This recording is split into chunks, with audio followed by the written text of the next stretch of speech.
Hello, everyone. Glad to be here at DevOps Pro Europe 2021.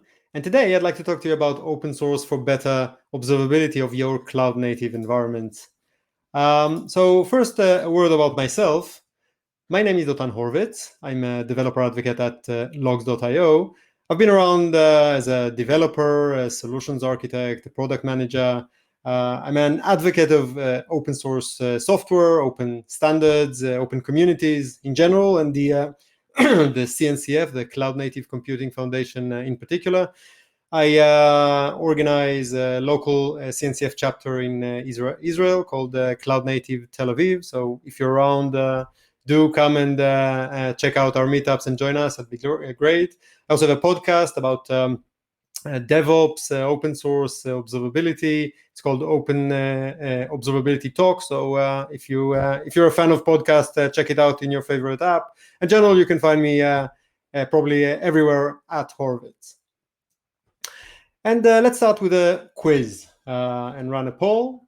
You can find the poll on the chat. If you go to the chat on the right-hand side, and you can find the poll. Just click it and answer your question to the poll.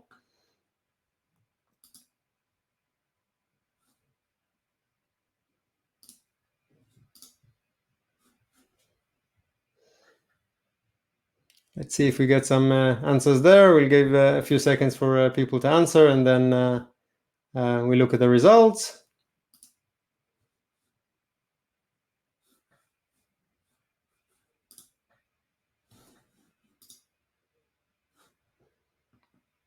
Okay, I see some answers.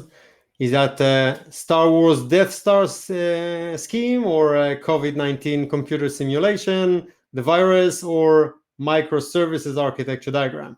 What do you think?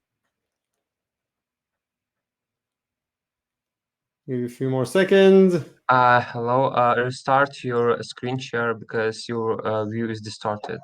Bye. Thank you. So sorry about that, everyone. I'll stop sharing and start again. Apologies for the inconvenience. And here we go.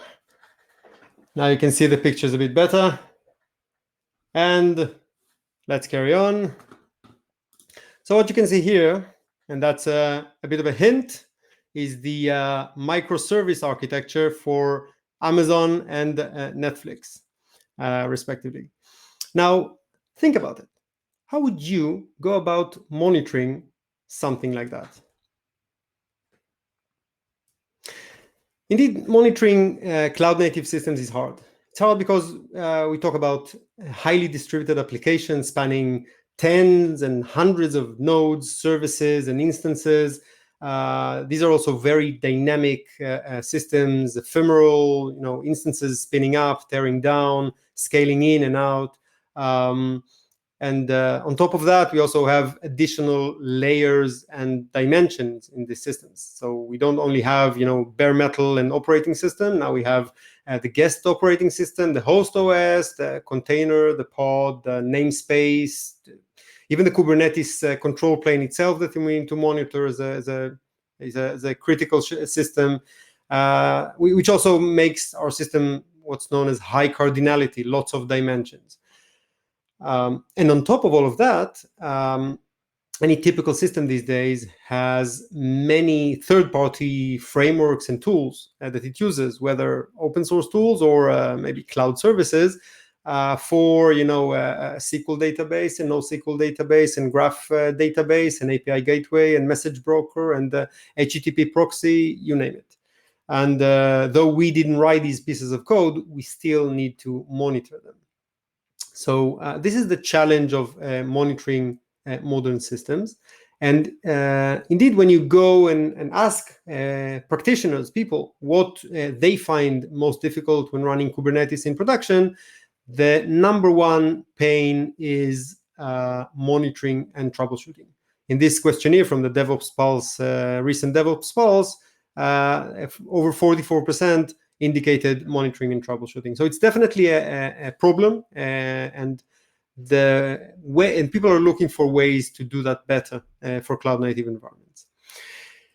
And the way to do that is with observability. In fact, if you look at the very definition of cloud-native systems, you can see here the definition by the CNCF, the Cloud Native Computing Foundation. It speaks about systems that are resilient, manageable, and observable. So observability is a property of the system. It's very important to understand. It's not just something you bolt on in the aftermath, but it needs to be an essential property of your system. But what is observability anyway? The definition is taken from control theory and talks about the measure of how well internal states of a system can be inferred from knowledge of its external outputs. Now, when we talk about software systems, these external outputs are essentially the telemetry that our systems emit, namely metrics, traces, and logs. That are typically known as the 3 pillars of observability.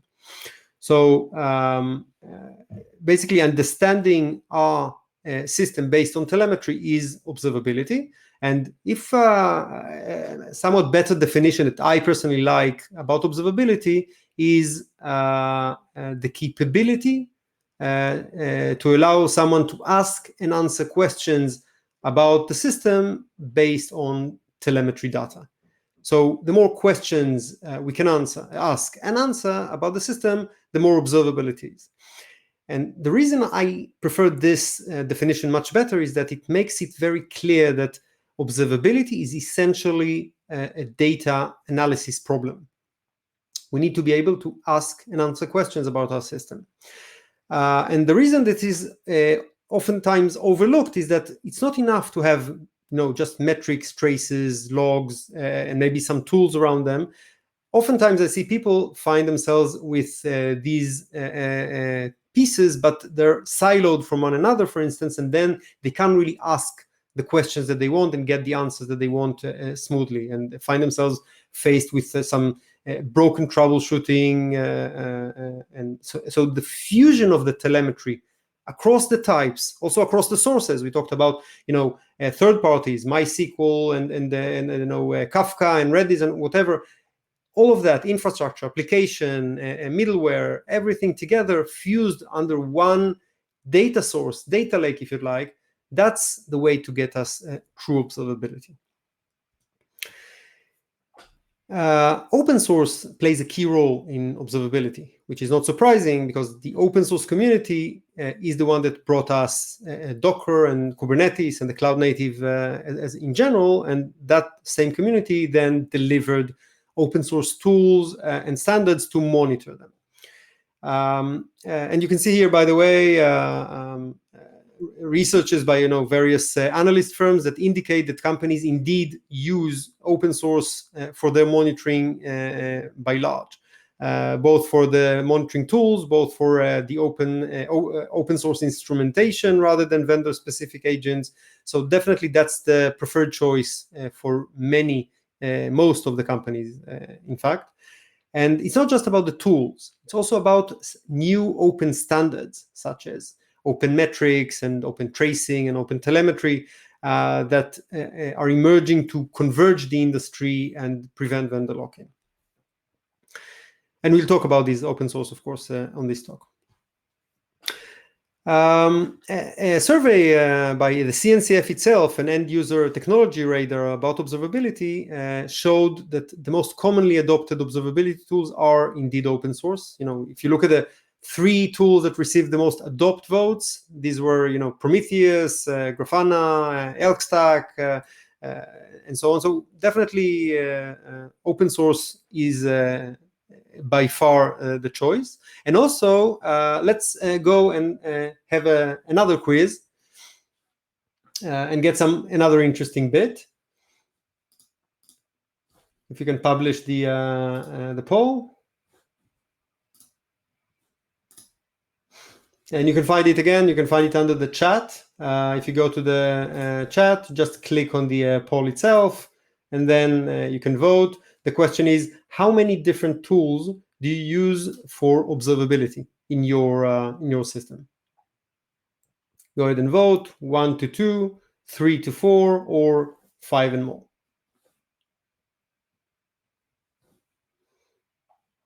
Again, under chat, under the public chat, you can see the poll. Click it, and you will also be able to see the results live.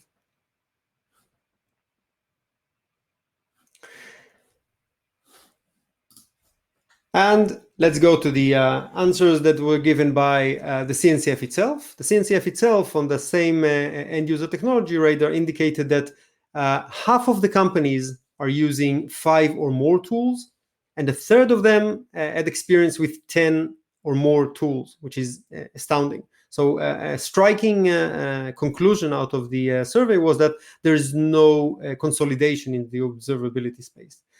Now, why is that an issue that's important to note? Is, first of all, of course, it's a major headache to manage so many tools yourselves, install, upgrade, and update, and so on. But the second pain is that, as we said, observability is about data analytics.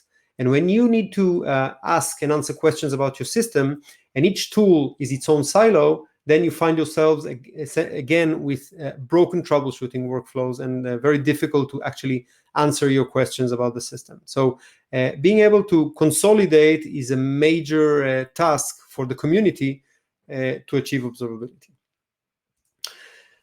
So now that we understand what's observability and what we need, why we need it, let's look at these 3 pillars of observability: metrics, logs, and traces, and how they tell us the what, the why, and the where about our system, and the leading open source tools for each. I'll go over that briefly and then show a live troubleshooting demo to see that in action. So first, let's start with metrics. And metrics usually are the starting point because they tell us the what. They tell us, help us detect issues, tell us that a certain service is down, or a certain endpoint is slow to respond, or having performance issues. That's metrics. You see the graphs, you see the trends, and you see the issues. Metrics are essentially numerical data, which means that they're very efficient to collect, to process, to store, to aggregate. But on the other hand, because they're just numerical data points, they lack context. So it's very difficult to understand the context of something that is indicated by this number. Now, the way metrics monitoring works is that the system emits these data points, and then a backend monitoring tool collects these time series, stores them as in time series databases, and exposes a query language that is designated for time series, that we can identify trends, P95, P99, mean, average, and so on. Another important point to say is that typically metrics are combined with alerting on events. So typically people define, for example, I can define a threshold. If the memory consumption goes beyond, half a gigabyte, then throw in a notification, and then someone will get the notification and do something or look into it. So alerting is very much, of course, you can define alerts also on logs and others, but metrics it's very classic. The the popular open source for metrics monitoring these days is Prometheus open source. It's under the CNCF. In fact, it's the second project to have graduated after Kubernetes itself. And Prometheus provides several pieces of the monitoring architecture. First, Prometheus allows us to perform service auto-discovery. So it can detect the different services, the different components in our architecture that, as you saw on the diagram of the cloud native and microservices, that's a distinct advantage. So it detects these targets, that's the term in Prometheus terms, and then it can scrape metrics off these targets in pull mode. So it can actually go and fetch the metrics of these targets, and that's this part. And then Prometheus also has a time series database that allows it to store the time series data, and it exposes a query language called PromQL for querying that language.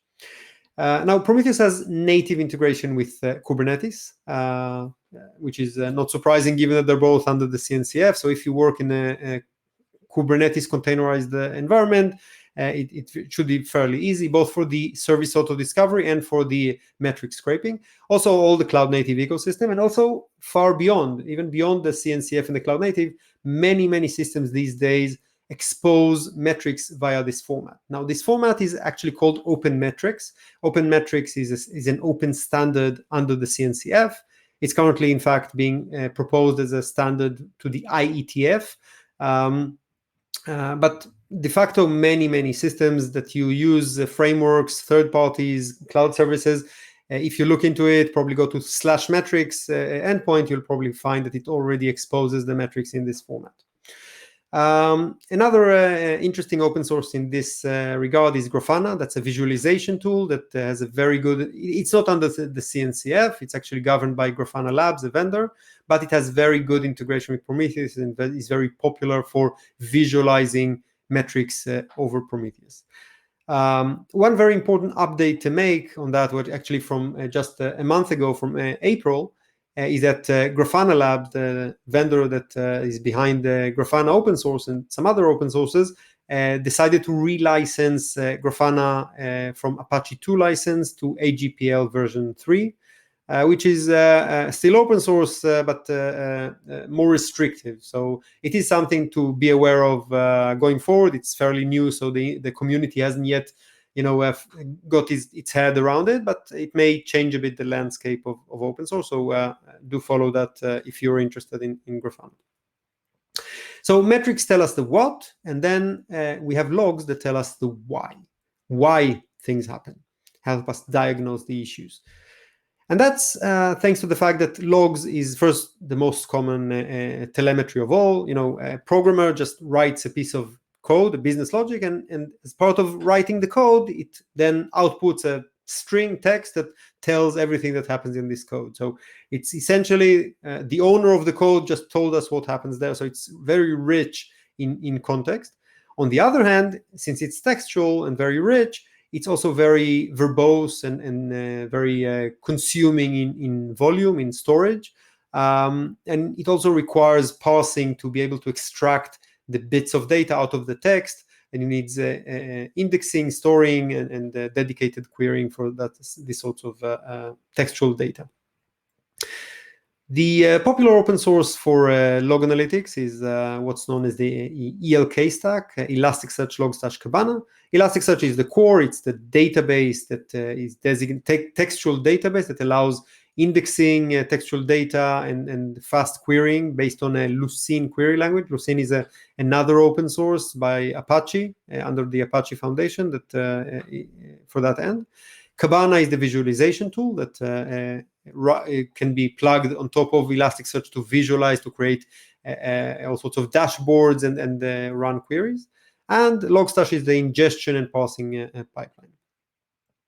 There's another update also on this front from a few months ago that Elastic, the vendor behind the ELK stack, decided to relicense Elasticsearch and Kibana from Apache 2 open source license to a non-open source license by Elastic. It's essentially two dual license. One is SSPL and another one is Elastic proprietary license. So again, it is might very well change the landscape of the open source observability as people are less comfortable with non-open source tools. So I'm still listing it as an open source, but it's for the latest versions, it's no longer open source. And as I said, the community is emerging. There's another initiative to create a new open source fork out of Elasticsearch and Kibana by the name of OpenSearch. So it's very new. It was only announced last month, and it may very well be the successor, but yet to be seen by the community. So we said that metrics tell us what happened, logs tell us why it happened, and then the third signal is traces that tell us where things happened. Now, in microservice architectures, every request coming into the system flows through a chain of interacting microservices. And then we may want to ask, where did the error occur? Where did the performance degradation occur? Where's the critical path? And these sorts of questions are exactly what distributed tracing comes to answer, to help us isolate the issues, improve performance of our system, and be able to pinpoint where errors occur. And the way it works is that the code is instrumented to send spans. Spans are pieces of the trace, pieces of data. You can think about it like just similarly to logs or structured logs. And these spans, each service operation invocation generates a span, and then the backend tool collects all these spans and then constructs the trace based on the causality. So service A called service B called service C, and then you get the full trace with the context. And the context is very important to say. The context propagates through the calls. So the system essentially moves the context across services, across operations, across processes to make sure that the context remains. The popular open source for that is Jaeger, again by CNCF, by the Cloud Native Computing Foundation. It's a graduate project of the CNCF and is used by several dozens of organizations in production. So it's definitely mature for production. Typically, it works in production with backend persistent stores such as Elasticsearch or Cassandra or similar. And that's the setup. There are other open source tools such as Zipkin or Skywalking, by Jaeger. Definitely, based on the surveys and what I hear from users, is by far the most popular one. Now, that was fairly quick, but now I'd like to actually show you a demo of that in action, and that will make things, I think, much clearer and much more tangible. It's a live demo, so do forgive me if things don't work out. I will be using LogsIO's managed version of these open sources, but you will see essentially the open sources themselves, and you'll be able to understand how troubleshooting works across the different telemetry types. So let me just share my demo screen. Here we go. So what you can see here is essentially a metrics dashboard. It resembles Grafana or similar tools, Prometheus. It's a typical dashboard that shows the different metrics in your system. In this case, I'm observing a Cassandra cluster running on my Kubernetes, and I can see the cluster size metric, the read latency, the write latency, disk space, key cache hit rate. So it's very clear to see the status of the system. And then I can also see when something starts misbehaving. For instance, here on the read latency, I see that suddenly at some point it started spiking. In fact, I can even get an alert. You see the red line here on 500 milliseconds. As soon as it crosses the 500 milliseconds, we get an alert. That's the typical way, as I told you before, that metrics are being used in conjunction with alerting to be able to notify us when something starts misbehaving. So it started misbehaving. It even increased further than that, between roughly 2 to, I don't know, 10 or 11 p.m. Something was wrong. I can correlate that with other metrics like the write latency. I can see that there's a bit more moderate, but suddenly a different behavior in the write latency, also on the key cache hit rate. So definitely I see that something was wrong here with my Cassandra in production. So that's the what part. The next up, I would like to understand where these things occur, and as you recall, where we go to tracing. So we'll correlate that with Cassandra related traces, which is again going to Jaeger product. As you remember, in Jaeger we have the traces themselves of their requests. So each point, each dot that you can see here on the screen is essentially one request, end user request coming into my system. And the x-axis is the timeline, and the y-axis is the duration. And I can see that let's actually filter by minimum duration of 200 milliseconds, because underneath below 200 milliseconds, let's say that it's still okay. And I will also see on the running ones, and here I can see much clearer that at some point, also around the same time frame, around 2 p.m., suddenly the dots start going up the y-axis, which means that the duration was much longer. I can click one of these, for example, one long-running trace to see what's going on. And here I can see the trace itself. I can see the application API service with the get application session details endpoint receiving the request from the end customer, and then calling another operation of application API, then calling the authentication service, then calling the session microservice with the session credentials endpoint. So I can see the flow of calls. That's essentially the trace. Each line like that is a span. And it's pretty normal. I can see here from this timeline that it was pretty running pretty smoothly until I get here to the session service on the session token operation, where I see that it is on the critical path. It was running for a long time, I don't know, almost 9 seconds long, and was blocking other operations from running in parallel. So that's definitely something I would like to look into and see. I can open the span and see a lot of details. I can see the environment running in production, the Kubernetes host, the IP, and so on. A lot of contextual information here. The region. And then I can see something very interesting, that the peer service for the session microservice is Cassandra. So definitely this ties back to what we've seen before, that it's something related to Cassandra. And now I would like to understand why.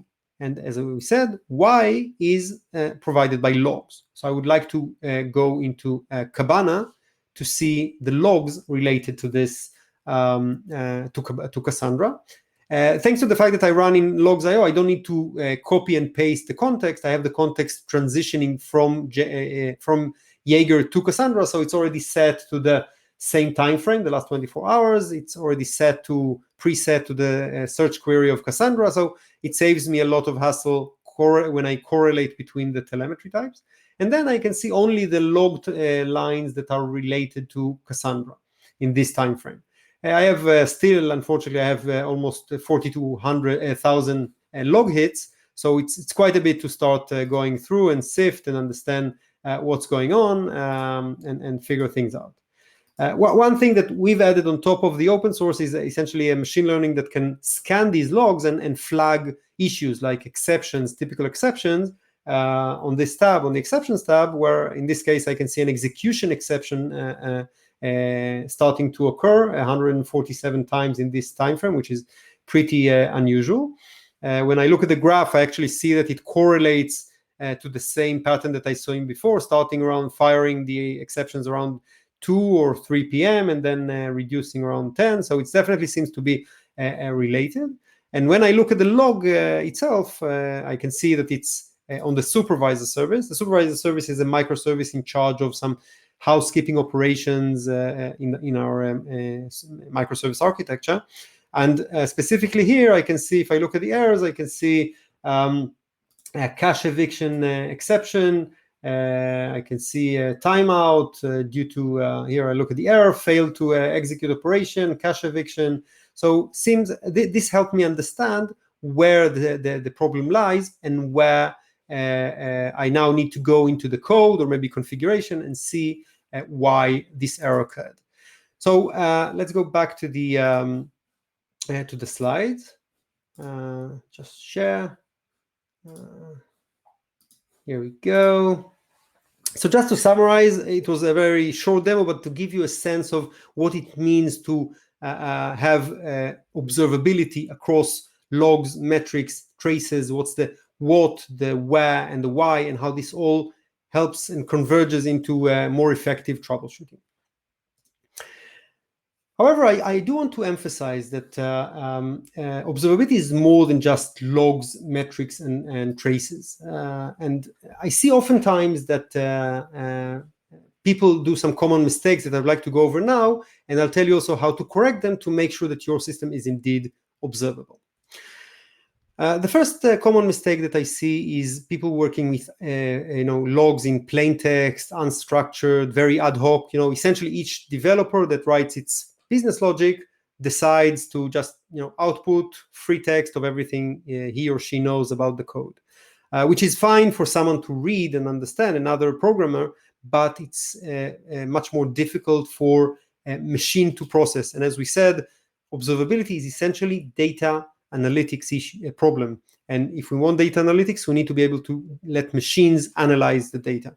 So the best practice here for observability is to use structured logs, not to use plain text, but rather JSON or some other machine format, and add metadata to the logs to support correlation. For example, on the demo, we've seen correlating traces with logs. So if I actually put as part of my logs the trace ID, it would be very easy to do such correlation. So that's one tip that I can give. Another something that I see is people working with, again, they have metrics, they have logs, they have traces, but still the mindset is, sysadmin, relatively reactive monitoring and maintenance mode of work. Whereas with observability, the mindset should be like data analysts. Again, it's a data analytics problem. We need to proactively query and get the right insights into our system. And the last mistake that I see oftentimes, again, having logs, metrics, traces, but each one is its own silo. And then people find it very difficult to ask and answer questions across, and they find themselves with broken troubleshooting. And the best practice here is, again, fusing all these three pillars of observability and into one data lake to enable querying and even correlation between them to get fast answers across. The next step I would like to talk about is how we can actually generate and capture the telemetry. Because, okay, we say observability, we need the three pillars of observability, unified, fusion, it's all fine and well, but then we know as programmers that each programming language has multiple libraries for the logging, for the metrics, for the traces. And then we saw before on the questionnaire that organizations use 4, 5, maybe 10 tools for monitoring and observability, and each vendor of these tools has proprietary agents for instrumentation and for collecting. So how do we generate and capture telemetry data uniformly across all these sources, across all these vendors, across all these telemetry types? And this is where OpenTelemetry comes into play. OpenTelemetry is an open standard by an open source project and standard by under the CNCF that comes to help us generate and capture telemetry data from cloud native software. Essentially, it's a merge actually of two preceding open standards, Open Tracing and Open Census. So it's a merge of Open Tracing and Open Census, and it's across traces, metrics, and logs. So it's one platform, one framework for generating and capturing telemetry data across traces, metrics, and logs. And it provides a unified set of vendor-agnostic APIs, SDKs, and tools. So you have one API and one SDK for each language, whether Java or Node.js or JavaScript or Python or Go or whatever. You have only one, no matter which telemetry, no matter which vendor you use in the backend. It's one library, one SDK, one API. Also, auto-instrumentation that can help you even accelerate the generation and save some coding. And then it has the OpenTelemetry collector that can collect the telemetry from all of your services and all your components. It can do some processing, sampling, and other, and then export it to whichever backend that you like. So OpenTelemetry does not provide a backend and does not enforce any backend. If you want to explore your traces with Jaeger or with Zipkin, go ahead. If you want to explore your metrics with Prometheus, go ahead. If you want to do it with, AWS services or Azure services or whichever backend, all the major players today increase their adoption of OpenTelemetry and support of OpenTelemetry. You just have one unified way of collecting and generating and collecting the APIs across. A word about my company. I'm glad to say that LogsIO, we actually decided to implement this vision of observability into our very SaaS platform. So we provide a SaaS platform for cloud native observability. that essentially lets you send your logs, your metrics, your traces into one managed place for indexing, storing, sharding, and visualization. And the nice thing is that it's all based on these open source best-of-breed tools that we talked about: Elasticsearch and Kibana and Prometheus and Jaeger and so on. But you don't need to, you don't need the hassle of managing them at scale.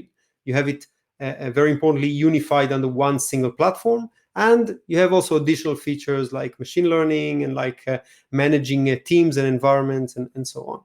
And you have a link, by the way, here at the bottom if you want to try out, especially for this for DevOps Pro event. You can click this link, logs.io/DevOpsPro-2021, and you can try it out yourself for free, especially for our viewers here. And I would like to summarize the conclusions for open source for observability.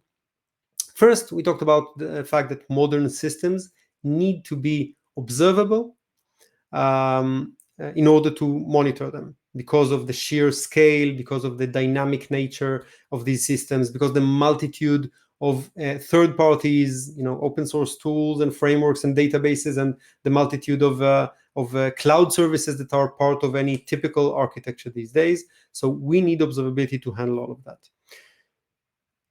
Also, open source is key to observability. The same, a cloud native community that provided the Kubernetes and so on also provided the best of breed tools that today are the most popular ones. So Prometheus is by far, as we said, the most popular, and Jaeger and the ELK stack. And we talked about also the standard that are very important to unify the community and converge.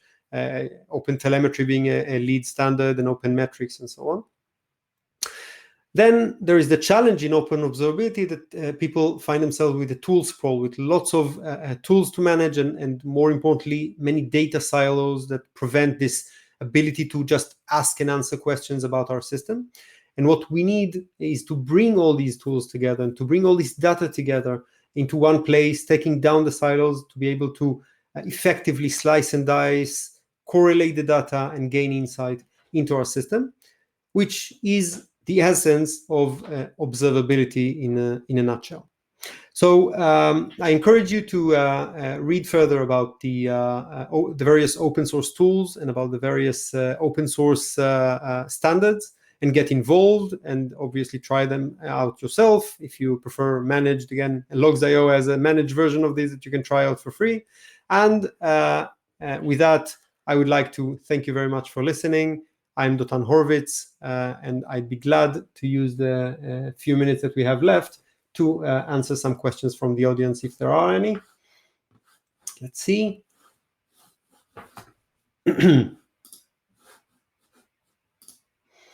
Yeah, by the way, you have the Q&A button on the right-hand side if you want to ask anything. I'm just looking to see. I was either very, very clear on everything or very unclear, but I see that there are no questions to be made.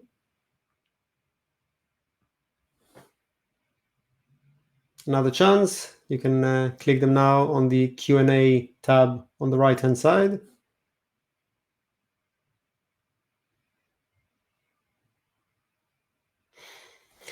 So there is one question that I keep on being asked. I didn't know if I would have time for that on this session, so I left it out of the slide. But if we have time, I would like to clarify. People ask about the open telemetry and the maturity. So it's important to say it's a fairly young project.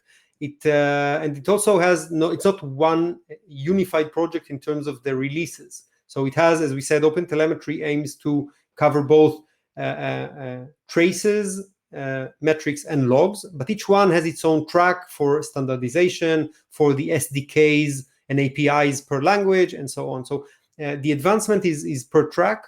The most advanced one is for distributed tracing. So Open Telemetry for distributed tracing has reached GA, general availability, for the specification for distributed tracing. So it's already GA, and there are several programming language like Java and Python and a couple of others that are already GA in terms of the API and SDK, and others are coming released all the time. So that's about distributed tracing. Next in line after distributed tracing will be metrics to reach GA, hopefully later this year. And then logs for log analytics, log collection, the last. So this is the way that is the, let's say, the maturity level of the Open Telemetry project in general. So depending on where you stand, it's important to, and depending on the language, programming language that you use, and depending on the also in terms of the stack, because some of them also have agents for auto instrumentation. So you can actually use, I don't know if you use Spring or use other frameworks, depending on the language, you can actually have auto instrumentation that can save you some of the coding out of the framework itself. So just go and check for your specific application stack, what are the relevant languages, what are the relevant frameworks, and then see what's supported and in which level. It's definitely the future-proof way. So if you are starting now a project and you're still not committed to other forms, then you can use that. It is important to say that Open Telemetry Collector, this component that collects all the all the telemetry out of different components in the environment, also supports other formats. So even if you have more legacy systems that emit traces in, I don't know, Zipkin format, Open Telemetry Collector knows how to handle these as well. So you're not obliged to use Open Telemetry Collector just with this the Open Telemetry instrumentation, but definitely it's preferred if you start if you're starting a new project. Also, the Open Telemetry Collector has a very rich set of exporters to export the telemetry to external backend systems, such as I said, Prometheus and Jaeger and Zipkin and vendor tools. We, for example, at LogsIO, we have an exporter that allows you to send it to LogsIO. But so again, depending on which tools you work with, I would look into the exporters available by the Open Telemetry Collector and see that you have the relevant exporter to the systems that you work with. Now, let's go back and see if there are any other questions. What's your opinion on Grafana Loki as replacement of ELK? Any pros and cons to consider? So that's a good question. I mentioned, first of all, that Grafana, before on the slides, I mentioned that Grafana Labs just last month decided to relicense Grafana project, open source project, from Apache 2 to AGPL version 3. I should mention that they also did the same for Loki. And by the way, also for Tempo. Loki is, just for those who don't know, just to put the context, Grafana is the tool for metric visualization. Loki is a tool for logging analysis, and there have another open source for Tempo for distributed tracing, just for the audience that doesn't know. And again, as I said, Loki was also relicensed to a more strict license. I treat it, again, just because I'm an open source endorser, so I treat it as a risk. I actually wrote a blog post about that. And seeing like Elastic also relicensed Elasticsearch and Kibana to a non-open source altogether, to SSPL. So I treat both as a business risk. For someone who now is starting with a new project, is not yet vested, I would definitely consider the option that you may need to change a tool. And I know there's an active debate in the community about alternatives to Grafana and to Elasticsearch and to Loki that will be pure Apache 2 solution. So I would put this statement, but again, it just happened last month. It's fairly new to everyone in the community, and we're still trying to figure out what to do with that. Another question here is what long-term storage solution you would recommend for Prometheus. So Prometheus, it's an excellent question. Prometheus is a single node installation. Prometheus doesn't scale horizontally by definition. It has a lot of virtues, as I talked about, but it doesn't scale horizontally. And then it has a remote write function that allows it to remote to a backend long-term storage, typically a time series database, for scaling it. So you have lots of options, both under the CNCF, like Thanos and Cortex, which are very interesting options. And you have other options out of the Victoria Metrics and M3DB, and obviously proprietary solutions. By the way, my company, Logs.io, we use M3DB as a backend for Prometheus for offering our Prometheus as a service. So it's definitely interesting. These are things that I would suggest for long-term storage for Prometheus. We're about to run out of time, so I would like to feel free to send me to @Horovits any questions you may have, and thank you very much for joining me.